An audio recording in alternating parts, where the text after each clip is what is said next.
তাহলে শোনো বাটুল, পাতালপুরীর প্রবেশদ্বার লুকিয়ে আছে এই সূর্যনগর রাজ্যের একদম দক্ষিণ প্রান্তে যে কালো পাহাড় আছে তার গুহার ভেতরে। কিন্তু পাহাড়ের অসংখ্য গুহার ভেতর থেকে সেই গুহা আমি চিনব কিভাবে ত্রিলোক দর্শন মশাই? সেই গুহার মুখটা দেখতে অনেকটা রাক্ষসের মুখের মতো বাটুল। রাক্ষসের মুখের মতন দেখতে গুহার মুখ? হ্যাঁ, আর সেই গুহা দিয়ে ভিতরে গেলেই তুমি দেখতে পাবে পাতালপুরীর প্রবেশদ্বার। কিন্তু সেই প্রবেশদ্বারে সব সময় পাতাল লোকের রাক্ষসেরা পাহারা দেয়। আগে তোমাকে তাদের পরাজিত করতে হবে, তারপর পাতালপুরীতে প্রবেশ করতে পারবে। আমি এখনই সেখানে যাচ্ছি ত্রিলোক দর্শন মশাই, এখনই যাচ্ছি। কিন্তু এখন গিয়ে কোনো লাভ হবে না বাটুল, কোনো লাভ হবে না।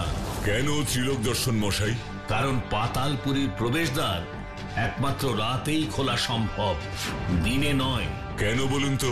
কারণ একমাত্র রাতেই পাতাল লোকের সাথে মর্তলোকের যোগাযোগ স্থাপিত হয়। ও, তাই রাতের বেলাতেই ভূত পেতনি রাক্ষসীদের উপদ্রব বাড়ে, তাই না ত্রিলোক দর্শন মশাই? ঠিক, তুমি একদম ঠিক ধরেছ। বাহ, ভারী বুদ্ধি তো। কি নাম তোমার? আমার নাম হলো বাচ্চু। আর আমার নাম বিচ্ছু। জানতে চাননি তবুও বলে দিলাম, কারণ আমার বুদ্ধি তো বাচ্চুর থেকেও বেশি। ও তো আমার বুদ্ধি ধার করেই চলে। তোরা চুপ করবি? এই যে চুপ করলাম বাটুলদা। আমার আর কিছু বলবার নেই বাটুল, এবার তুমি যেটা ভালো বোঝো সেটাই করো।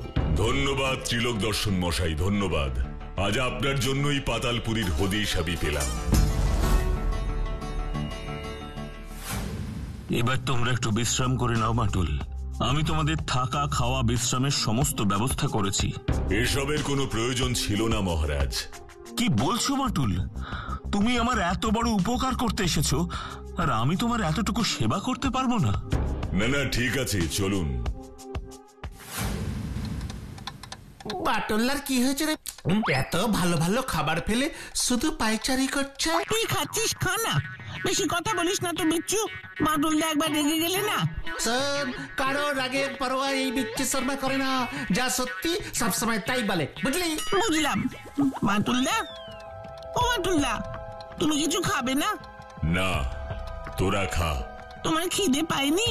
না, আজ রাতে যতক্ষণ না পাতালপুরী থেকে রাজকুমারী ইন্দুমালাকে উদ্ধার করছি ততক্ষণ আমি কিছু খাবো না।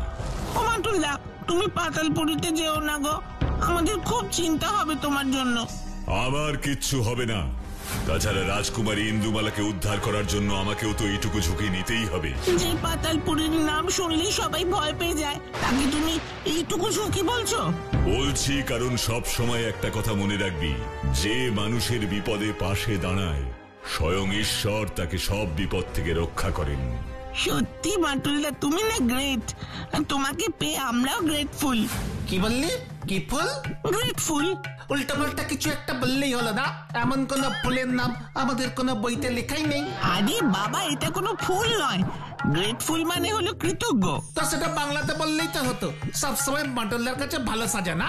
একদিন সুযোগ পাই তোর এই ভালো সাজা আমি একেবারে বের করে দেবো। আমি জানো ইংরেজি জানি না, তুই তো শুধু গ্রেটফুল জানিস। আমি বিউটিফুল, জবাফুল, বেলফুল সব ফুল জানি। চুপ কর, ফের যদি আরেকটা বাজে কথা বলেছিস তো কান টেনে একেবারে ছিঁড়ে দেবো। এত লোক থাকতে আমার কানটাই চোখে পড়ে। কি জানি কি আছে আমার এই কানে।